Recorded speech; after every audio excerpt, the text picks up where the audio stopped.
Queria que você abrisse a sua Bíblia comigo no livro de Lucas, Evangelho de Lucas, no capítulo 12.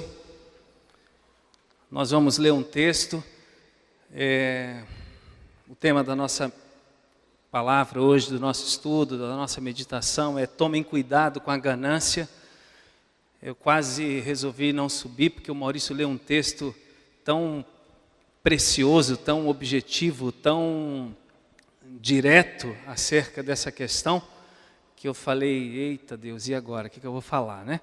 Mas enfim, a gente está sempre buscando ao Senhor, lendo a palavra, orando e pedindo que Deus também compartilhe coisas no nosso coração, para que a gente possa dividir com os irmãos e servir os irmãos nesse momento da palavra. Porque é isso que a gente vem fazer, é compartilhar algo que Deus tem colocado no nosso coração, com alegria, com humildade, com mansidão e pedindo sempre que Deus nos edifique, nos fortaleça, nos torne mais parecidos com Jesus.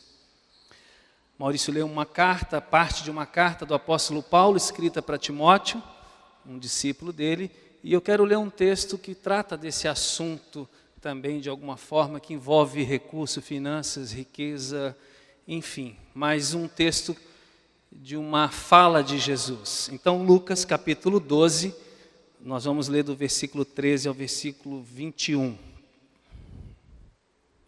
Vou ter que voltar urgente no meu oftalmologista, que essa lente já não está tão boa. Vamos lá. Um homem que estava no meio da multidão disse a Jesus: Mestre, mande o meu irmão repartir comigo a herança que o nosso pai nos deixou. E Jesus disse: Homem, quem me deu o direito de julgar ou de repartir propriedades entre vocês? E continuou dizendo a todos: prestem atenção, tenham cuidado com todo tipo de avareza, ganância, porque a verdadeira vida de uma pessoa não depende das coisas que ela tem, mesmo que sejam muitas. Então Jesus contou a seguinte parábola. As terras de um homem rico deram uma grande colheita. Então ele começou a pensar, eu não tenho lugar para guardar toda esta colheita. O que eu vou fazer? Ah, já sei. Disse para si mesmo, eu vou derrubar os meus depósitos de cereais e construir outros maiores ainda. E neles guardarei todas as minhas colheitas junto com tudo o que eu tenho. Então direi a mim mesmo, homem feliz, você tem tudo de bom que precisa para muitos anos. Agora descanse, coma, beba e se alegre. Mas Deus lhe disse, seu tolo, essa noite você vai morrer. Aí quem ficará com tudo que você guardou? Jesus concluiu, isso é o que acontece com aqueles que juntam riquezas para si mesmos, mas para Deus não são ricos. Eu quero orar mais uma vez. Senhor, obrigado por essa noite preciosa, maravilhosa, em que a gente se reúne para te louvar, te adorar, te engrandecer e também para aprender, Deus, uns com os outros, para aprender, Deus, enquanto cantamos, aprender no momento em que tua palavra é compartilhada. Senhor, isso é um privilégio. Nós te agradecemos por tua palavra, pelo teu Espírito, te agradecemos porque o Senhor é o cabeça da igreja, pelo amor que o Senhor tem conosco, pelo seu sacrifício na cruz que foi perfeito, pleno, a ponto de o Senhor dizer que todas as coisas foram consumadas ali. Senhor, é um privilégio, Deus, fazer parte do corpo, da família do Senhor. Ó Deus, e nessa noite nós queremos colocar um pouco mais o nosso coração diante de Ti e pedir que seja o Teu próprio Espírito a sondar as nossas vidas e a nos falar. O Senhor conhece todas as pessoas que estão aqui nessa noite, coisa que eu não posso conhecer, mas o Senhor conhece o coração, a história de vida de cada um. O Senhor conhece os propósitos que cada um carrega no coração. O Senhor conhece os sonhos. Nada, Deus, nada, literalmente nada que está dentro da gente te é oculto. Porque, Senhor, nas mais densas trevas, ó Deus, o Senhor tem capacidade de entrar e discernir. Senhor, obrigado por isso. Fala com a gente, nos abençoa. Lembramos também nessa hora, Deus, dos nossos irmãos da igreja, e não só da igreja, das pessoas que estão em Moçambique, Deus, que estão desesperadas, apavoradas, que, ó Deus, famílias que perderam tantas pessoas, quase 2 milhões de pessoas, Deus, desabrigadas por causa daquele ciclone. Tenha misericórdia, ó Deus, console aquelas famílias, levante, Deus, o mundo para não apenas chorar, mas para interceder, ó Deus, e as organizações, ó Deus, competentes para auxiliar, Deus, o sul da África, em especial Moçambique, com mais de 700 mil mortos. Deus, tenha misericórdia, Senhor. Ó Deus, que os recursos e a riqueza do homem possam ser compartilhadas e alcance essas pessoas em desespero, Pai. Ah, Senhor, estende os teus braços, tenha misericórdia, enxuga as lágrimas dos olhos, Deus, daqueles que estão desesperados, que perderam pessoas na sua família, que o Senhor tenha misericórdia, alcance eles, Deus. Tu és o Rei dos Reis, Tu tens todo o poder, toda a glória pertence ao Senhor. Derrama, Deus, da Tua presença sobre aquela nação, Senhor, sobre aquele continente, Senhor, em desespero. Nós oramos em nome de Jesus. Amém, Senhor. Amém. Infelizmente, irmãos, há muitas pessoas, a exemplo desse cara que se encontrou com Jesus, não sabem por que estão vivos, não conhecem a razão da vida. Infelizmente, as pessoas não sabem, muitas delas, do que a vida se trata. As suas prioridades são bagunçadas, sua escala de valores também muitas vezes estão toda desorientada. Enfim, essas pessoas vivem, mas não estão muitas vezes conscientes de que elas vão, em algum momento, partir. Elas vivem aqui como se nunca fossem partir, elas vivem aqui muitas vezes desconsiderando a vida eterna, a eternidade. E aí elas preferem não pensar na morte, preferem não pensar na vida após a morte, algumas até nem acreditam nisso. E aí elas entram num mecanismo mental de auto-engano, negam a morte, negam a necessidade de pensar a vida de uma forma mais profunda, nega a possibilidade de se relacionar com Deus, enfim, preferem mentir para si mesmas. E essa falta de discernimento, de juízo das pessoas de um modo geral, talvez você caminhou com essa mentalidade, com esse estilo de vida, e eu também, ela é evidenciada de uma maneira muito, muito clara pela preocupação extremada, exacerbada, sabe com o quê? Com os projetos humanos e com as posses dessa terra. Quando você vê alguém assim, que a vida dele se resume ao projeto pessoal dele e a conquistar coisas, pode ter certeza que essa pessoa, ela ainda não descobriu o propósito da vida. Diz o texto que a gente acabou de ler, que enquanto Jesus alertava os discípulos dele acerca da maldade dos líderes religiosos daquela época, porque eles eram muito ruins mesmo, e da possibilidade que eles a todo momento enfrentavam de serem perseguidos, presos e mortos, diz o texto que surge no meio daquela conversa, no meio da multidão, um camarada, um homem, nós não sabemos o nome dele, mas ele surge e ele se aproxima de Jesus com uma questão preocupante: Senhor, mestre, rabi, fala com meu irmão, para que ele me dê uma porção justa na herança da nossa família. Aparentemente, assim, uma atitude louvável, coerente, né? O mestre estava ali, ele vai até o mestre, porque ele acredita que o mestre vai dar uma resposta para ele, vai solucionar o problema dele. E é isso que normalmente a gente ensina para as pessoas, para elas irem a Jesus, para elas irem a Deus, para elas conversarem com Deus, que Deus tem coisas para ensinar para elas. Mas, nesse caso, pelo texto a gente percebe que não era bem assim. A fala daquele homem quando ele se aproxima de Jesus também é um tanto quanto religiosa, como a de Nicodemos: bom mestre, né? Que farei eu para herdar a vida eterna? Nicodemos chega a Jesus dessa forma. E esse homem, a gente não sabe da idade dele, chega: Senhor, resolve o meu problema.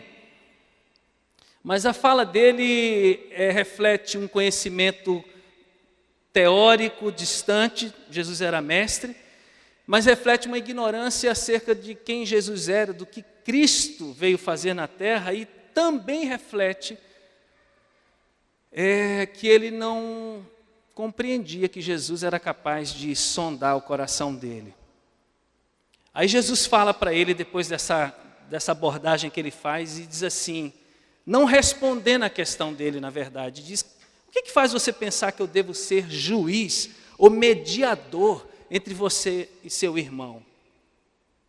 Por que você acha que eu tenho que resolver essa questão? É como se Jesus estivesse dizendo para ele assim, olha, eu não sei se você não se deu conta ainda, ou alguém não te disse, mas a minha missão, eu não estou aqui para fazer julgamentos entre as pessoas, e nem tampouco para entrar no mérito de divisão patrimonial, de inventário, ou do que alguém tem que ter e do que alguém não tem que ter. Eu não vim para fazer esse tipo de separação de propriedade para as pessoas. Isso não me diz respeito. E aí, logo que ele fala isso para aquele cara, no meio da multidão, essa foi uma fala direcionada, específica, ele se dirige ao povo.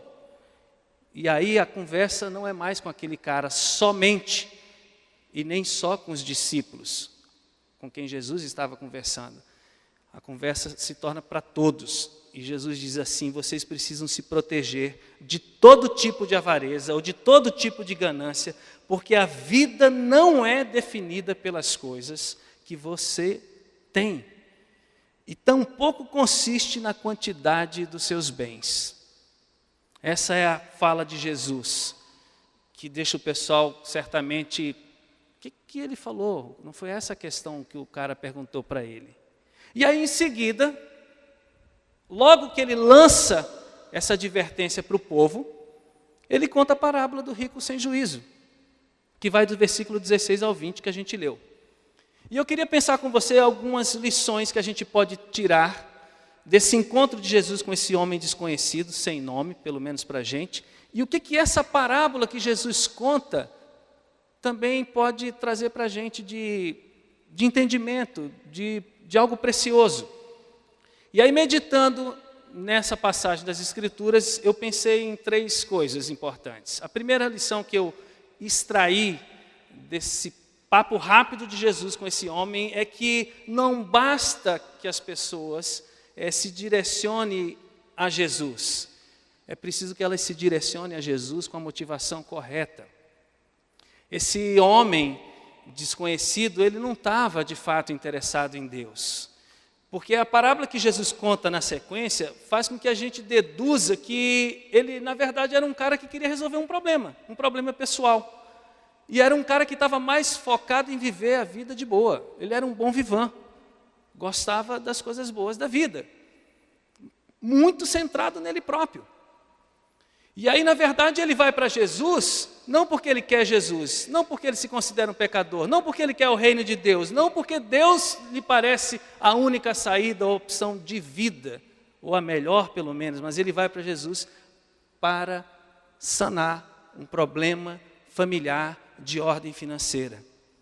E a ideia que ele tem é que Jesus, sendo o mestre, tem uma resposta que vai destravar o relacionamento dele com o irmão dele.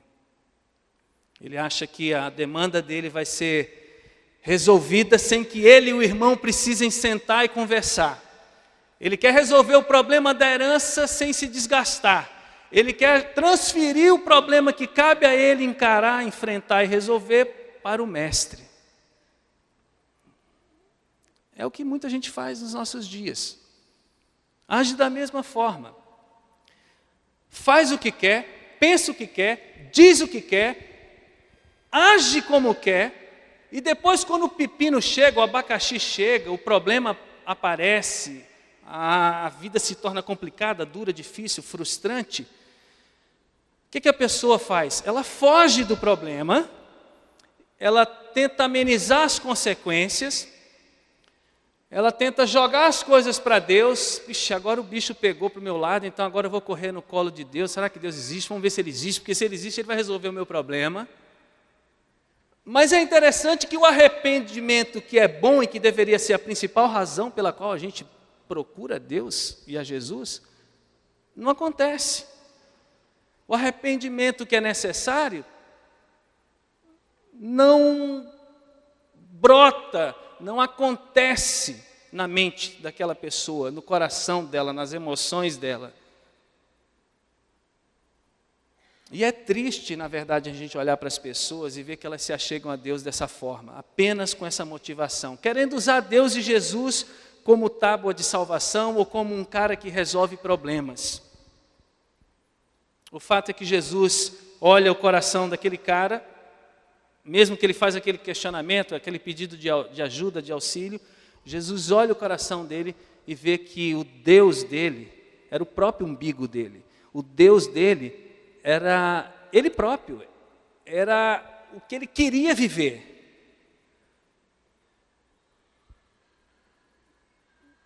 E aí, eu não sei porque o texto não diz se aquele camarada em algum momento se converteu na vida dele, mas eu tenho certeza que ele aprendeu uma lição. Ele aprendeu que solução de problemas não resolve a vida de ninguém se a gente de fato não buscar a Deus com todo o coração.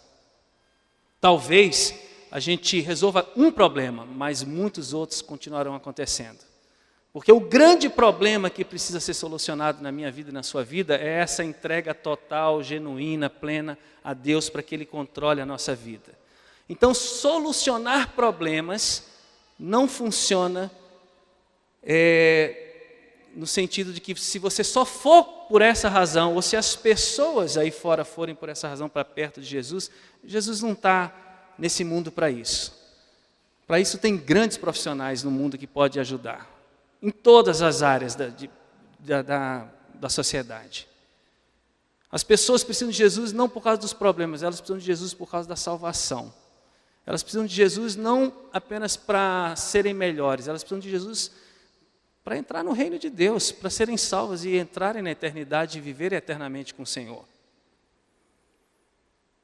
O fato é que Jesus viu a ganância reinando no coração dele. E contando aquela parábola, Jesus estava querendo ajudar ele a refletir que ele precisava se arrepender. Que não era só uma questão de dividir herança. E eu fico pensando o que Jesus vê no nosso coração. O que de fato reina dentro de mim, dentro de você. Será que são os valores de Cristo, os sonhos de Cristo, a vontade de Deus? Será que a gente caminha com Jesus para que Jesus seja um solucionador de problemas na nossa vida? Será que Jesus, na forma como a gente relaciona-se com Ele, a gente se relaciona com um servo ou com um senhor? Porque a impressão que eu tenho é que no mundo hoje as pessoas amam Jesus, desde que Ele prove que Ele existe, desde que Ele resolva o problema. E assim, pessoalmente, eu acho que essa é uma motivação extremamente carnal, humana, e eu diria até que quando a gente se encontra com Cristo, se essa for a nossa motivação, possivelmente a gente vai ouvir de Jesus ou ter respostas como esse cara teve. Ou seja, ele teve uma resposta que demandava dele repensar a vida. Talvez até falando em parábola, até pela própria Bíblia, diz que Jesus falava em parábola até para que muitas pessoas nem o entendessem, embora muitas vezes era para que elas entendessem de forma muito clara. Então assim, o que Jesus, ao olhar para dentro do meu coração e do seu coração, ele vê? Fala sério. Não é para mim que você precisa responder isso. Eu tampouco preciso responder para você, mas o que Jesus vê? Vê alguém apaixonado por Ele, que quer andar com Ele, que quer ser semelhante a Ele, que quer, vamos dizer assim, que o nosso sonho, porque eu sei que Deus respeita, gosta que a gente sonhe, nos dá sonhos, que os nossos sonhos e o dele caminhem juntos.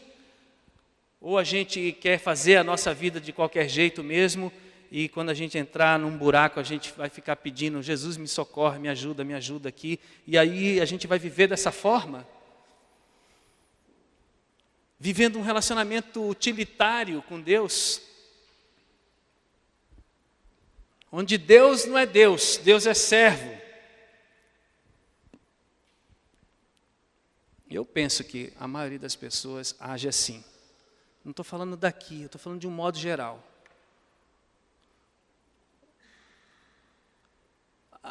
Essa foi a primeira coisa que eu pensei. não basta ir para a pessoa certa, que é Jesus. É preciso ter a razão, o motivo correto, que é se entregar totalmente. Se arrepender sempre. E se arrepender do pecado. Porque Deus é santo, como a gente cantou. E toda vez que eu estou na presença de Deus, possivelmente eu enxergue algumas coisas em mim, não porque Ele me acusa, mas porque Ele é luz, é amor, me ama e quer me transformar. Eu enxergo áreas da minha vida que eu preciso pedir que Ele aperfeiçoe, que Ele vá lapidando. Mas a segunda lição que eu consegui extrair dessa rápida conversa de Jesus com essas pessoas e com esse homem, é que os nossos projetos humanos têm prazo de validade e podem ser uma loucura quando desconsidera Deus.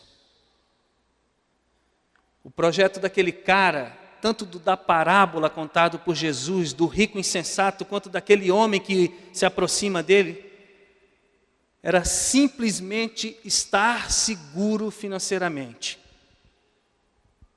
O que ele queria era apenas curtir a vida. Esse era o sonho, o alvo, a meta dele. Aparentemente normal. Eu acredito que a maioria das pessoas trabalha porque elas querem em algum momento da vida desfrutar, curtir, se divertir, aproveitar. Aparentemente normal. O problema dele é que ele não entendia que a vida dele, e a minha vida e a sua vida, não deve permanecer centrado em nós mesmos. Achar que a vida tem a ver só com a gente e com os nossos sonhos, os nossos planos, os nossos desejos, é um estilo de vida anormal na concepção de Deus. É normal para uma sociedade materialista e para uma religião consumista. Na religião consumista e na sociedade materialista, cada indivíduo é o seu próprio Deus. Cada um luta pelo seu espaço e faz o que quer, e a gente caminha numa sociedade onde isso é altamente valorizado. Mas nós temos caminhado com Jesus. E eu espero que as pessoas, ao caminhar com Jesus, aprendam do estilo de vida de Jesus. E não queiram impor um estilo de vida mundano, pedindo que Jesus aceite como normal. Às vezes as pessoas querem viver uma vida completamente distinta, diferente do que Deus espera, e quer que Deus abençoe. Abençoa a minha vida, Deus, eu preciso do Senhor. A Bíblia diz que todas as sortes de bênçãos estão sobre a vida dos filhos, mas isso é experimentado quando a gente anda na vontade de Deus, não quando a gente anda na nossa vontade. Ou seja, Jesus veio para a gente para ensinar um novo estilo de vida. E ensinar um estilo de vida onde a busca pelo prazer, pela alegria, pelo curtir, é algo que a gente tem que pensar para nós e para os outros. E mais do que isso, nós também fomos criados para dar prazer a Deus. Fomos criados para ficar caminhando com Jesus e se tornando cada vez mais parecidos com Ele, não com os nossos ídolos humanos. A igreja evangélica, não toda a igreja, nem todas as pessoas, mas a igreja evangélica, eu já falei isso para algumas pessoas, é cheia de ídolo humano. Às vezes não tem um ídolo aquele, né, que a gente costumeiramente conhecia, mas assim é cheia de ídolo humano. E Deus não nos criou para seguir ídolos humanos. Por mais que alguém, um homem ou uma mulher, sirvam de inspiração para mim, não são o meu Senhor e o meu Salvador, nem o modelo, a referência para a minha vida. Com os homens a gente aprende, a gente ensina, mas com Jesus a gente se submete, a gente confia, a gente anda em fé, a gente se rende.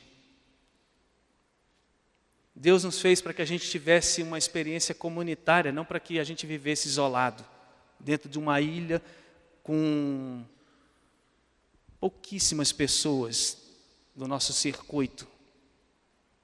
Não, Deus nos fez para que a gente se relacione com o máximo de pessoas possível, de preferência muito diferente da gente, não só as iguais. Porque Jesus era assim. Jesus não privilegiou nenhum grupo em específico. Talvez você diga, não, mas ele tinha os apóstolos. Mas, gente, nós estamos falando de 3 anos e meio da vida de Jesus, que viveu 33 anos e alguma coisa. Jesus se relacionava com todas as pessoas. E mesmo nesses 3 anos e meio, quando ele estava acompanhado pelos discípulos, ele ia para todo lugar, se relacionava com todas as pessoas, com o mesmo amor, com o mesmo carinho, com a mesma atenção. Ele não se isolou. E nosso Deus espera também que a gente use os recursos que a gente tem, sejam eles materiais, financeiros, intelectuais, para que as pessoas conheçam a Deus e sejam abençoadas por Ele. Ou seja, os nossos projetos não podem apenas ficar girando em torno da gente. Porque se isso estiver acontecendo, eu quero dizer para você que você, ou eu, se eu estiver vivendo dessa forma, e Deus pode me julgar e me avaliar, nós estamos sendo loucos. Viver a vida sem compartilhar o amor de Jesus e procurar ensinar as pessoas a ser como Jesus é loucura, é perda de tempo, é perda de vida. É jogar a vida no ralo. Quer um exemplo disso? Muito conhecido seu? Salomão. Milhares de projetos. Projetos que eu acho que nenhum homem sozinho conseguiu realizar. Cheio de sonhos. E no livro de Eclesiastes, que é o livro da crise existencial de Salomão, você acompanha capítulo a capítulo a palavra: a vida é uma vaidade, tudo é correr atrás do vento, a vida é uma besteira, é uma bobagem. É um cara em crise que descobriu que não adianta fazer projetos mirabolantes, maravilhosos, poderosos, ser famoso no mundo e perder a alma. A ponto que no final do seu livro ele escreve, sabe de uma coisa? Depois de bater tanta cabeça, quebrar tanta cara, fazer tudo o que eu quis fazer, realizar todos os meus sonhos, eu cheguei à conclusão final de que a vida se resume a conhecer Deus, temer a Deus e andar na sua presença e fazer a sua vontade. O erro daquele camarada foi sonhar e deixar Deus fora da sua vida. E é exatamente isso que as pessoas muitas vezes fazem. Seja as que têm fé ou as que não têm fé. Elas trabalham ao máximo, investindo o mínimo no relacionamento com Deus, para depois curtirem o mínimo, esperando o máximo de Deus. Agora que é a minha idade produtiva, eu vou trabalhar, vou juntar, não tenho muito tempo para Deus, porque agora é tempo de produção, de resultado, de ser bênção, de ser famoso, de ter glória, de ter nome, e vou. Aí quando eu consigo tudo que eu preciso, eu me desgastei, me arrebentei, estou todo mutilado emocionalmente, não sei quem eu sou, porque eu me perdi nessa patrola da vida, nessa tormenta de querer ser alguém. Fico todo adoentado. Normalmente isso acontece na vida, normalmente das pessoas depois dos 50 anos. E aí já não lhe sobra muito tempo. Aí tudo aquilo que quer fazer muito rápido, às vezes já nem está mais com a cabeça, E aí começa a entrar em desespero. E aí não desenvolveu um relacionamento saudável com Deus, com Jesus. Não estou falando de religião, nem de regra, mas não desenvolveu uma vida com Deus, de verdade. E aí fica, ai Deus, me ajuda agora, me ajuda, tem misericórdia, morrendo de medo de Deus aparecer e falar, opa, chegou a tua hora. É assim. Máximo de investimento em mim mesmo, pouco tempo para Deus, para depois ficar choramingando nos pés do Deus vivo, verdadeiro, e falando, ai Deus, tem misericórdia de mim, o Senhor não me ama, será que Deus existe, será que Deus não existe, será que Ele olha para mim? Ele nunca tirou o olho de mim e de você. Nós aqui não olhamos para Ele. Ele nunca deixou de amar ninguém nesse mundo. As pessoas que muitas vezes se fecham para o amor dEle.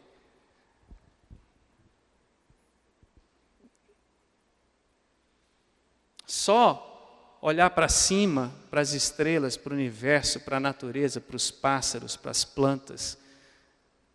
É só olhar para essas coisas que você vê que existe uma mente brilhante, inteligente, um Deus vivo, uma pessoa extraordinária, que fez tudo isso, e depois que fez tudo isso, colocou você e eu nesse mundo e falou, olha filho, eu te amo, eu fiz esse lugar para você me conhecer e para você me fazer conhecido. Mas as pessoas não querem olhar, elas preferem olhar para elas mesmas. Elas não têm tempo para olhar para essas coisas, elas precisam estar nas redes.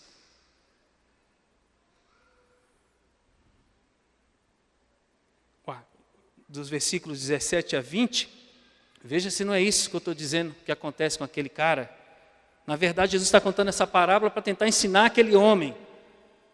Então ele começou a pensar, eu não tenho lugar para guardar toda essa colheita.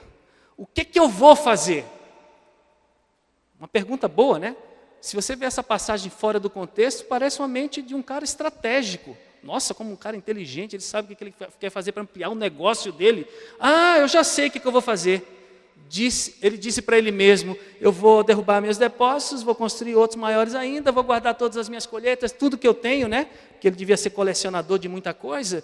E aí então, depois que eu fizer tudo isso, eu vou olhar para mim mesmo, vou fazer o que eu chamo de solilóquio, né? Que é uma conversa consigo mesmo, e dizer assim, olha Zé Ernesto, você é o cara, você é o homem feliz. Zé Ernesto, você tem tudo de bom que todo mundo sonha em ter. Cara, você tem muitos anos pela frente. Sabe o que você faz? Descansa, come, bebe, se alegra, relaxa. Cheio de egocentrismo, de si mesmo, cheio de si, vazio, completamente vazio de Deus. Eu vou fazer, eu digo para mim mesmo, eu sou o cara. O meu pensamento é estratégico. O que eu tenho é tanto que agora eu posso o resto da vida viver como um bom vivant. Posso cruzar meus braços e só curtir esse mundão.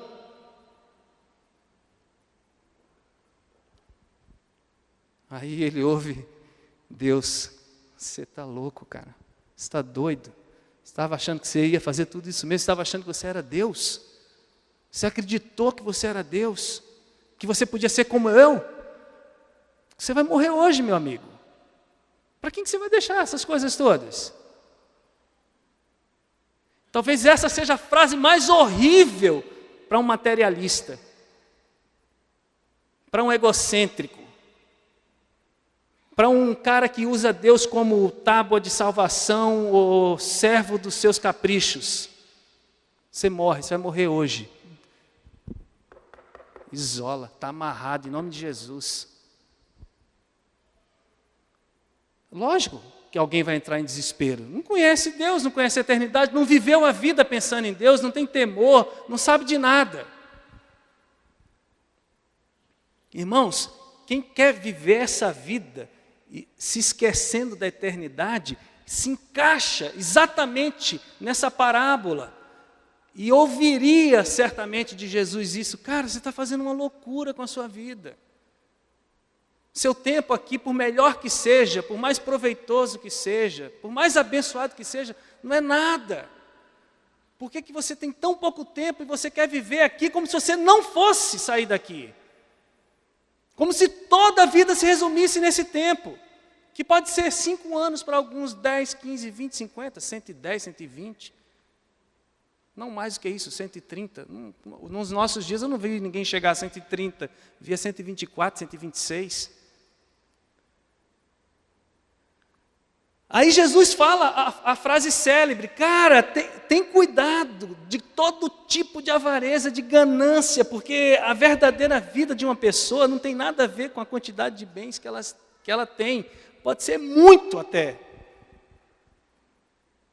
A ganância, meu irmão, minha irmã, vai sempre levar você a cair no pecado. Ela sempre vai aprisionar você aos seus desejos tolos. A ganância sempre vai causar desgraça, destruição.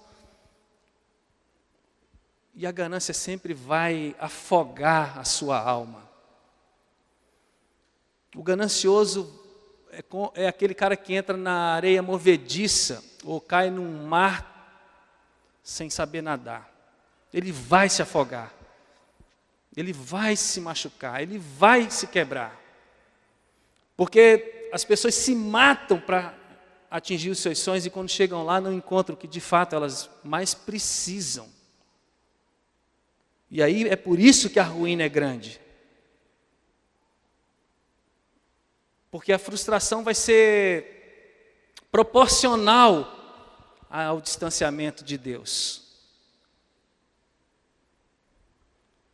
Porque o dinheiro é um senhor malvado. Aliás, deixa eu corrigir a frase para não me equivocar. O amor ao dinheiro, como o Maurício leu, é um senhor malvado. Agora, a riqueza como bênção, como fruto do trabalho honesto, a riqueza como meio nas mãos de uma pessoa que teme a Deus é uma maravilha, é uma bênção. Queria eu que todos os cristãos no mundo fossem ricos e tementes a Deus. O mundo seria diferente, acredito eu. Como é que a gente está vivendo o nosso presente? Como é que a gente está projetando o nosso futuro? Os nossos projetos humanos englobam Deus, Deus está na frente, Deus está dando a cadência, Deus está dando a inspiração. Deus faz parte da nossa jornada como ser humano, dos nossos sonhos, aqueles sonhos mais profundos que o mercado aí diz o seguinte: olha, não compartilha o teu sonho para ninguém não, cara. Vai atrás sozinho. Só compartilha quando você brilhar lá em cima. É assim que o mundo trata. Será que Deus faz parte desses sonhos? Da história daquele homem não fazia. Nem um pouco. Ele não queria nada com Deus. Ele era um poço de ganância, de avareza. Era um covarde. Queria transferir para Jesus um problema que cabia a ele resolver. A terceira coisa que eu extraí dessa conversa de Jesus é que Deus não se importa com a grana ou com as riquezas assim como nós nos importamos e assim como a sociedade gosta de difundir. Se você olhar bem o diálogo, leia em casa, você vai ver que Jesus não tinha problema com a riqueza dele. Jesus não tinha problema com a herança que ele ia ter. Jesus não estava criticando a riqueza dele. Jesus estava criticando era a independência, era a prepotência, era a esperteza que ele tinha, era aquele desejo de mais um pouco além do que ele tinha. Talvez o irmão dele nem tivesse, ia sobrar uma parte, ele já tivesse muito mais, talvez. E falou assim: eu quero isso para mim. Jesus estava criticando com aquela parábola o auto-engano daquele homem. E todos nós sabemos que, na verdade, quando uma pessoa ama a riqueza e a busca a qualquer preço, a qualquer custo, de forma pecaminosa, fazendo mal aos outros, pela trapaça, pela mentira, pelo engano, a gente sabe que, na verdade, isso apenas é um mecanismo de se defender. Quem ama grana tem medo de ficar vulnerável. Quem ama dinheiro, riqueza e posse tem medo de confiar em Deus. É inseguro. É por isso que as pessoas, que é também um auto-engano, acreditam que quanto mais posse, mais segurança. Irmãos, triste usar esse exemplo. Aliás, dois que me veio à mente. Um dos mais brilhantes corredores da Fórmula 1, Schumacher. Bilionário zilhardário. Steve Jobs, bilionário zilhardário. Tinha toda a segurança que o dinheiro pode dar. Um partiu, o outro ainda está vivendo. Que segurança que o dinheiro dá, que a gente acredita tanto? Não precisa um vendaval, um terremoto, um ciclone, um tufão, uma enchente. Basta uma coisa, um acidente. E tudo aquilo que é segurança, não é mais. Não adianta. Então Deus, através de Jesus e dessa parábola e dessa conversa com esse cara, está querendo dizer para mim, para você e para aquelas pessoas que estavam lá, os discípulos e aquela multidão, o seguinte: vocês precisam confiar em Deus, nos recursos de Deus. Vocês precisam acreditar que Deus é provedor. Vocês precisam saber que o meu Pai é generoso e completamente fidedigno. Vocês precisam confiar nele sempre para todas as épocas, épocas de abundância e épocas de escassez. Porque para Deus, como a gente tem falado aqui algumas vezes, prosperidade não tem nada a ver com quantidade de bens. A prosperidade para Deus tem a ver com consistência de relacionamento. Se você não é alguém que conhece a Deus de forma profunda, você ou eu seríamos ou somos paupérrimos, mesmo que a gente esteja sentado em cima de uma mina de diamante.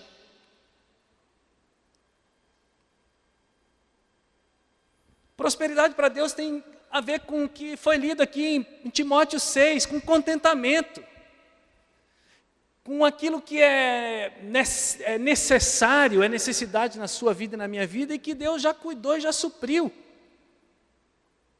O resto pode ser muito bom, a gente pode ter por um bom tempo, mas pode não ter. E se a gente ficar preso a isso, a gente vai ficar triste, frustrado. Então, queridos, como filhos de Deus, não podemos cair no auto-engano de estabelecer bênção, unção, intimidade com Deus, com isso aqui, ó. Eu sempre digo assim: você pode ser pobre e ser próspero, como você pode ser rico e ser próspero. O oposto também é verdadeiro.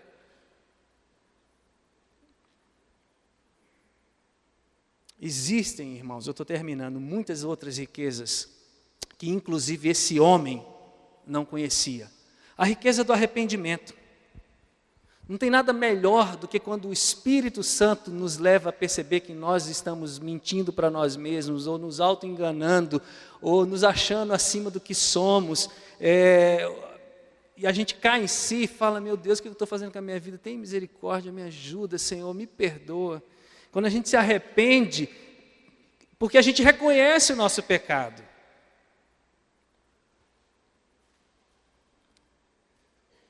Outra riqueza, ser perdoado. Quando você se arrepende de verdade e você abandona aquele estilo de vida pecaminoso, a Bíblia diz que Deus purifica o seu coração de todo pecado, a sua vida de toda injustiça. Você fica leve, sai um caminhão, sai um trem de cima de você. Você experimenta uma coisa chamada perdão, a sua alma fica livre, entendeu? Mesmo que você habite num corpo com deficiências. Essa riqueza é uma riqueza que não tem nada a ver com posses. Essa é uma riqueza que você morre e leva com você. Quer ver outra? A libertação, a graça, a riqueza do poder de Deus agindo em você, te sustentando, te deixando em pé na presença dEle, por causa do sangue dEle, do amor dEle. Poder esse que se manifesta em olhar, se manifesta em oração por endemoniado, oração por cura de um enfermo, poder esse que se manifesta como se manifestou na vida de João Batista, o maior homem nascido de mulher, que batizou muitas pessoas, levou muitas pessoas para o reino de Deus, pregando sobre o arrependimento, dizendo: vocês são pecadores, vocês precisam largar essa vida religiosa de independência, essa mentalidade religiosa, vocês precisam ir para Cristo, para o Cordeiro, para aquele que é o meu primo, que eu não sou digno nem de me abaixar e atar as sandálias dele. Aquele homem era cheio do poder de Deus,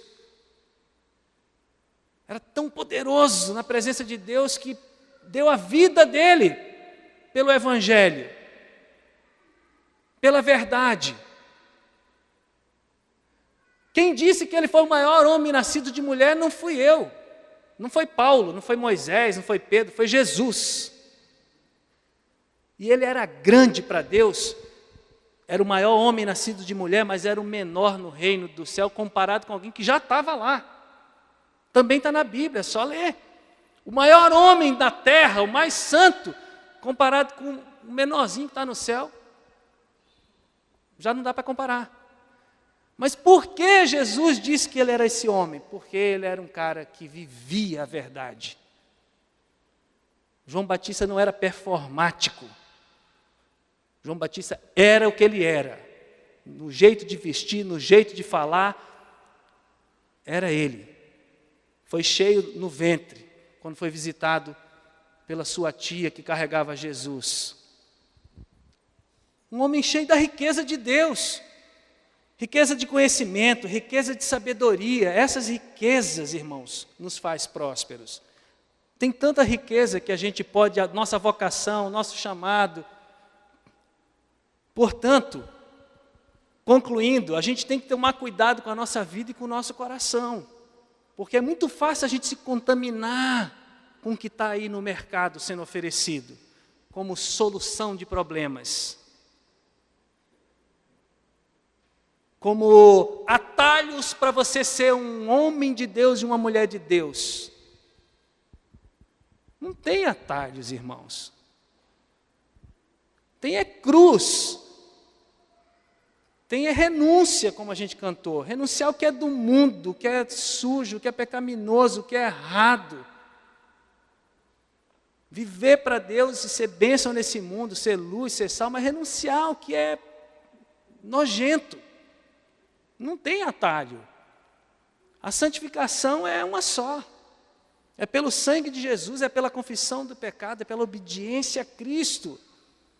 E aí, vivendo na presença de Deus, a gente não vai permitir que cresça no nosso coração as raízes da ganância e do auto-engano. E caso exista no seu coração, só Deus pode sondar e te mostrar isso, não sou eu. Ganância.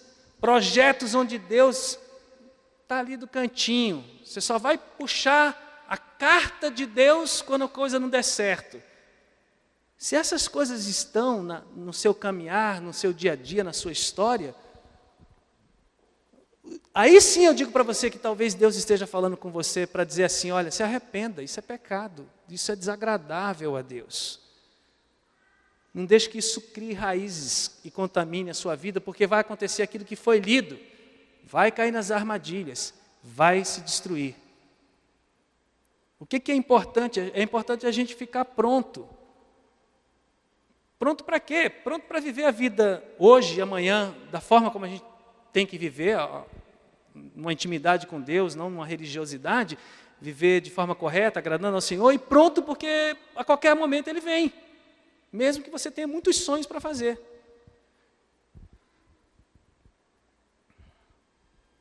Sonhos para cumprir, sonhos para realizar, enfim, para experimentar. A Bíblia está cheia de versículo que diz que Jesus pode voltar a qualquer momento, gente. Então vamos sonhar, vamos planejar e vamos em busca daquilo que Deus colocou na nossa frente. E com temor, com amor, com paixão, mas sabendo que a qualquer momento Ele está aí. E que importa, Jesus termina a conversa dizendo assim, o que importa é que na sua vida e no seu viver, você se enriqueça de Deus, se encha de Deus e se esvazie de você mesmo. Seja rico para Deus. Se a gente for rico para Deus, não vai haver espaço no nosso coração para nada que seja ou queira ser um ídolo na nossa vida, nem nós mesmos. Então, querido, a gente precisa tomar cuidado com a ganância. Porque a ganância só nos empobrece.